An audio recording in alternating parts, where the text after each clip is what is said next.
अस्सलाम वालेकुम everyone, welcome to complete C plus programming course 2026। अगर आप बिल्कुल बिगनर है और आप कोडिंग जीरो से सीखना चाहते हैं तो इस कोर्स स्पेशली डिज़ाइन किया गया है आपके लिए। इस कोर्स में हम बेसिक कंसेप्ट से लेकर एडवांस कंसेप्ट तक जाएंगे, जैसे ऊप्स, इनहेरिटेंस एक्सेट्रा। इस कोर्स में सिर्फ हम थ्योरी नहीं पढ़ेंगे बल्कि साथ में हम प्रैक्टिकल कोडिंग के एग्जाम्पल और प्रैक्टिस क्वेश्चन भी करवाएंगे। अगर आप ये कोर्स कंप्लीट कर लेता है तो आपकी प्रोग्रामिंग की एक स्ट्रांग फाउंडेशन बन जाएंगी और साथ में सी प्लस प्लस पर भी फुल कमांड होगा। तो बिना टाइम वेस्ट के लेट्स गेट स्टार्टेड। आज के पहले लेक्चर में हम पढ़ेंगे अपने कोर्स के बारे में।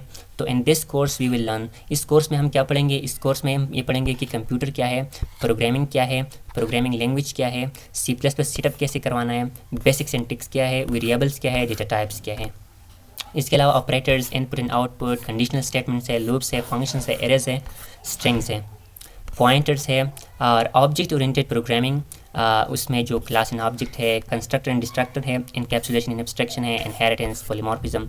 इसके अलावा हम प्रैक्टिस प्रोजेक्ट भी करेंगे और इंटरव्यू क्वेश्चंस भी क्लियर करेंगे। वाई दिस कोर्स, ये कोर्स क्यों आपको करना चाहिए? तो सबसे पहले बात यह है कि easy to understand theory concept.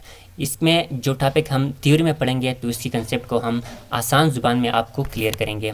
दूसरी बात यह है कि step by step coding example, जो टॉपिक हम करेंगे उसके बाद हम उस टॉपिक पे step by step coding example करेंगे ताकि आपकी जो टॉपिक है वो क्लियर हो जाए।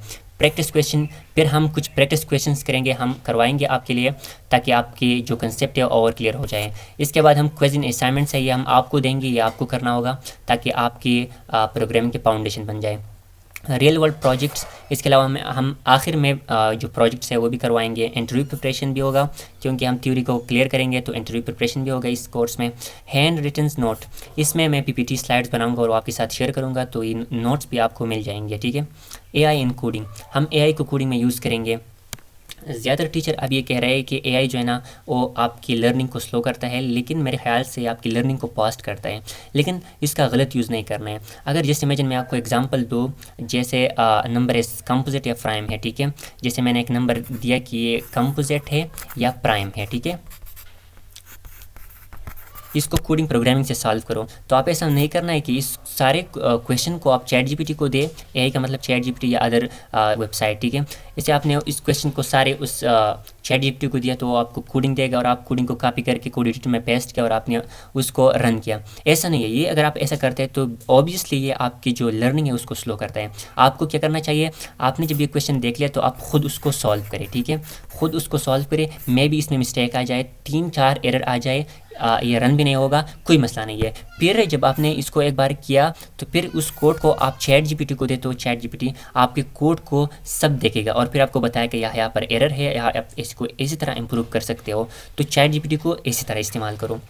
दूसरी बात यह है कि अगर मैंने एक क्वेश्चन आपको इस तरह दिया तो आप ये क्वेश्चन चैट जीपीटी को दो कि इस तरह मुझे 5-6 और क्वेश्चन चाहिए, ठीक है, और वो भी इसी से भी थोड़ा एडवांस चाहिए। तो आपको क्वेश्चन देगा, आप उसको सॉल्व करें, फिर चैट जीपीटी को दे के मैंने कैसे सॉल्व किया है, तो आपकी जो आपने कुछ लिखा हुआ है वो उसको रीड करेगा और बताएगा कि आपने अच्छा किया या नहीं किया, ये इसमें ये मिस्टेक है। तो ये आपकी लर्निंग को इम्प्रूव करता है, ठीक है। तो आई को हम कोडिंग में यूज़ करेंगे, ठीक है।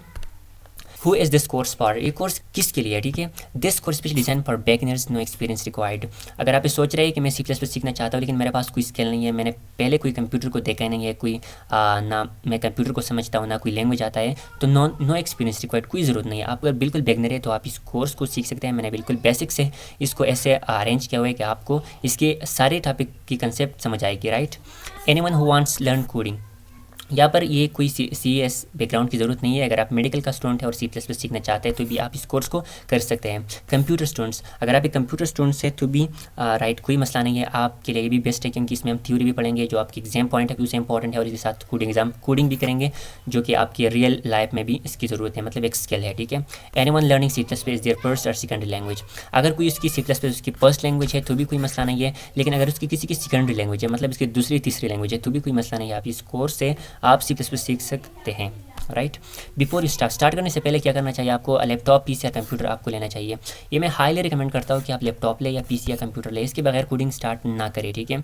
और ना इस लेक्चर को एक मूवी की तरह देखें क्योंकि मूवी नहीं है, ठीक है। अगर आप प्रैक्टिकल काम नहीं करेंगे तो आपको कोई किसी भी चीज़ की समझ नहीं आएगी, ठीक है। तो एक लैपटॉप लाजमी ले, और कोई ब्रांडेड लैपटॉप की ज़रूरत भी नहीं है, 15-20 हज़ार से भी आपका काम चला सकता है, ठीक है, लेकिन लैपटॉप हाईली रिकमेंडेड है। फ़ोन पर भी आप पी कर सकते हो। अगर आप गूगल पे सर्च करते हो ऑनलाइन कंपाइलर फॉर C++, तो आपको मिल जाएगा। आप वहाँ पर भी कोडिंग कर सकते हो, लेकिन वो मिस्टेक ज़्यादा देता है और आपकी समझ भी कम होगी। और लैपटॉप जैसा है कि आप लॉन्ग टाइम के लिए आप कोडिंग कर रहे हैं, लैपटॉप आपके लिए बेस्ट रहेगा, ठीक है। मैं रिकमेंड नहीं करता कि आप फ़ोन में कोडिंग करें, ठीक है। 0% recommended. Notebook and a pen, एक नोटबुक ले और एक पेन ले, ठीक है। नोटबुक और पेन जो है ना, ये उस स्टूडेंट के लिए जो एग्ज़ाम पॉइंट ऑफ व्यू से इसको सीखना चाहते हैं, तो इसके लिए नोटबुक या पेन लाजमी है, क्योंकि वो जितने भी कंसेप्ट उसको लिख के तो एग्ज़ाम के लिए उसकी जो टॉपिक है वो क्लियर हो जाएंगे। Watch every lecture, this important thing, आपने हर लेक्चर को देखना है 1 by 1, 1 2 3 4 इस सीरीज़ में। अगर आप किसी एक लेक्चर को भी मिस करते हो तो ये जो टॉपिक है ये सब इंटरलिंक है, ठीक है। अगर पहले लेक्चर आपने नहीं देखा है तो आपको आगे जो है ना वो समझ नहीं आएंगे, ठीक है। Practice every example and practice question, जितने भी एग्जाम्पल है अगर मैं करवाऊंगा कोडिंग में VS कोड में, तो आपको भी वो करना चाहिए, ना कि मैंने किया तो काम ख़त्म हो, आप भी कर लें। और प्रैक्टिस क्वेश्चन जितने भी है वो मैं करवाऊंगा, लेकिन आपको भी ये करवाना है, ठीक है। आपने खुद करवाओ, ठीक है। कंप्लीट असाइनमेंट, जितने मैं असाइनमेंट आपको दूंगा तो उसको कंप्लीट करना है, ठीक है। उसको छोड़ना नहीं है। अगर खुद समझना है तो ChatGPT से पूछ लेना, वो आपकी हेल्प करेगा, ठीक है। लेकिन ChatGPT को एज ए हेल्पर यूज़ करना, ठीक है। उस पर डिपेंड नहीं करना, लेकिन हेल्पर यूज़ करना। प्रैक्टिस एवरीडे प्रैक्टिस करना है। अगर कोई लेक्चर नहीं देखना है तो फिर भी ChatGPT से पूछना कि मुझे 5-6 प्रैक्टिस क्वेश्चन दे इस टॉपिक पे, वेरिएबल पे, डेटा टाइप पे, फंक्शन पे, तो वो आपको देगा। फिर उसको सॉल्व करे तो आपकी जो कोडिंग है वो स्ट्रांग हो जाएगी, ठीक है। और लर्निंग मेथड तो मैंने आपको बताया भी कि हम पहले जो टॉपिक की थ्योरी है उसको क्लियर करेंगे, फिर उसके बाद उसी थ्योरी की जो है ना उसको कोडिंग एग्जांपल से क्लियर करेंगे। फिर हम कुछ प्रैक्टिस क्वेश्चन करेंगे और उस प्रैक्टिस क्वेश्चन को हम सॉल्व करेंगे ताकि ये टॉपिक बिल्कुल क्लियर हो जाए। इसके बाद हम असाइनमेंट्स करेंगे। असाइनमेंट जो है ना मैं आपको दूंगा, कुछ क्वेश्चन होंगे जो मैं आपको दूंगा, आपको ये सॉल्व करना है, ठीक है। Build strong problem solving skill, इस तरह आपकी जो प्रॉब्लम सॉल्विंग स्किल है ना तो ये आपकी स्ट्रांग बन जाएंगे, ठीक है। मिनी प्रोजेक्ट्स, हम लास्ट में मिनी प्रोजेक्ट्स भी करेंगे, ठीक है। Thank you for watching lecture number 0। Be ready for lecture number 1। Lecture number 1 के लिए रेडी रहना है, जिसमें हम कंप्यूटर एंड प्रोग्रामिंग के बेसिक और C++ के फाउंडेशन बिल्ड करेंगे, जिसमें हम ये टॉपिक कवर करेंगे।